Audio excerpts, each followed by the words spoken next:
Hello my dear friends, hello my dear students. मैं राजन दीक्षित अपने DElEd third semester बच्चों का अपने इस online class RITT smart education class में फिर से स्वागत करता हूं।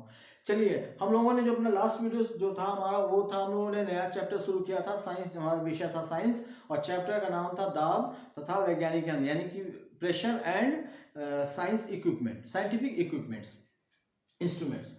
तो हम लोगों ने लास्ट टॉपिक जो था लास्ट वीडियो में जो है प्रेशर, दाब तथा एटमॉस्फेरिक प्रेशर और उसके कुछ एग्जांपल्स को कवर किया था और उसके डेफिनेशन किया था। उसके जो SI यूनिट है उसके बारे में मैंने बताया था।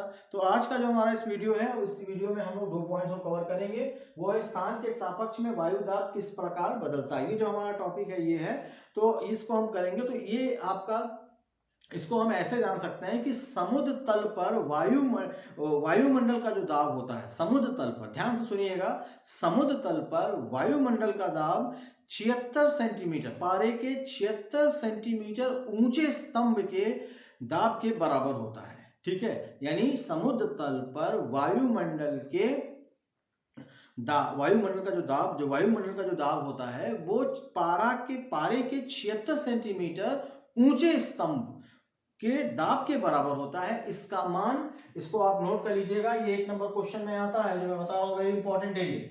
इसका जो मान होता है वो 0.13 इंटू 10⁵ न्यूटन मीटर स्क्वायर होता है।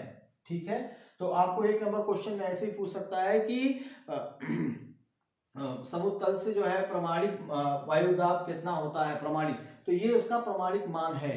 ठीक है, 1.013 इंटू 10⁵ न्यूटन मीटर पर स्क्वायर, यानी कि प्रत्येक 110 मीटर की ऊंचाई जाने पर, समुद्र तल से प्रत्येक 110 मीटर ऊंचाई जाने पर पारे के 1 सेंटीमीटर मान के बराबर जो है आपका जो दाब होता है, जो एटमॉस्फेरिक प्रेशर होता है, वो नीचे गिर जाता है। तो इससे आप ये जान सकते हैं कि समुद्र तल से स्थान की ऊंचाई बदलने पर जो प्रेशर होता है, यानी वायु दाब, जो एटमॉस्फेरिक प्रेशर होता है, वो भी बदलता है। क्लियर है?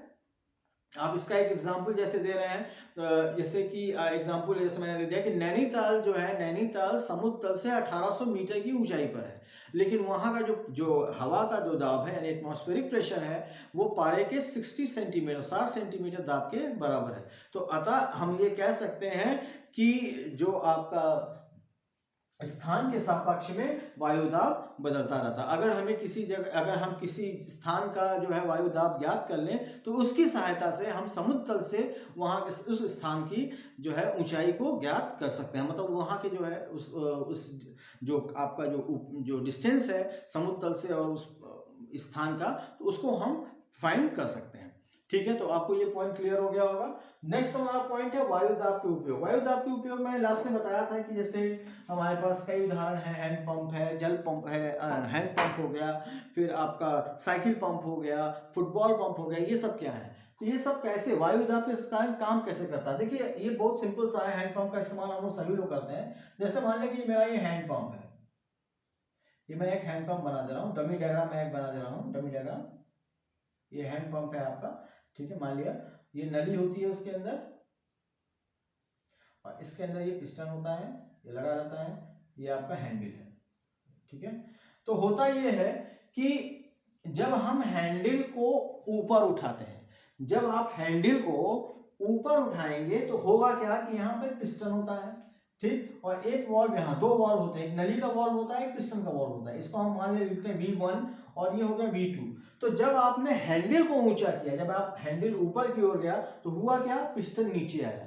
जब पिस्टन नीचे आएगा तो हवा जो है वो बाहर निकल जाता है। हवा बाहर निकल जाने से जो वॉल्व 1 है, यानी जो पिस्टन का वॉल्व है, वो खुल जाता है, और जो वॉल्व 2 यानी जो नली का वॉल्व है, वो बंद हो जाता है। क्लियर है?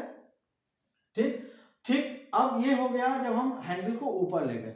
जब हम पुनः वापस हैंडल को ऊपर करते हैं, जब वो ऊपर आता है, तो तब क्या होता है, जब हैंडल जब वापस जो है, जब ऊपर गया, नीचे से ऊपर जाता है, तो क्या होता है, पिस्टन अब नीचे आता है। जब पिस्टन नीचे आता है तो वायु दाब कम होने के कारण इसका जो वॉल्व है, वॉल्व 1 बंद हो जाता है, और ये जो है आपका वॉल्व 2 खुल जाता है। इससे फलस्वरूप जो जल है, जो पानी है, वो आपका इस बेलन में चढ़ जाता है। यही प्रक्रिया बार बार ऊपर नीचे होने से जब दोबारा आप करते हैं तो जल का दाब बन रहा है कि पानी जो है ऊपर ऐसे होता है और फिर पानी यहां से बाहर निकलता है। बस यही चीज है, जब आप ऊपर करेंगे तो पिस्टन नीचे आएगा, जब पिस्टन नीचे आएगा तो पिस्टन का वॉल्व बंद हो जाता है, और वॉल्व बंद हो जाता है तो हवा बाहर निकल जाता है, और ये जो है नली का वॉल्व, पिस्टन का वॉल्व खुल जाता है सॉरी, और नली का वॉल्व बंद हो जाता है। लेकिन जब दोबारा हैंडल को जब आप ऊपर करते हैं तो पिस्टन जब नीचे आएगा तो पिस्टन जो है, पिस्टन जब नीचे आएगा तो क्या होगा, आपका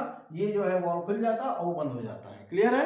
तो इस तरह से जो है एटमॉस्फेरिक प्रेशर जो है काम करता है। इसको आप जैसे जाए मैंने बताया, सिंपल सा मैंने बताया, जाए डिटेल में नहीं बताया है। ठीक, आपको जो है इस पे अगर आपको डिटेल में नोट्स चाहिए तो आप मुझे कमेंट बॉक्स में करिएगा, मैं इसका पूरा डिटेल आपको नोट्स उपलब्ध करा दूंगा, मैं बता दूंगा ये किस तरह से काम करता है। ठीक है, बस इसमें एक ही चीज मैंने बताया कि जब ये ऊपर जाएगा नीचे जाएगा, वही चीज है, लगातार होता रहता था। हवा का दाब जब कम होता है फिर दोबारा करने पर जल का दाब बढ़ जाता है, जब जल का दाब बढ़ता तो पानी बाहर आने लगता है। यही सिस्टम है।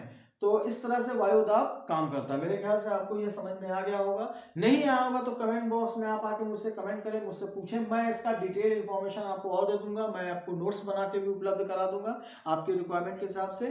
तो आज का जो हमारा पॉइंट था बस यहीं तक था, फिर हम लोग जो नेक्स्ट वीडियो होगा उसमें हम और भी टॉपिक्स पे कवर करेंगे। तो आज के लिए धन्यवाद।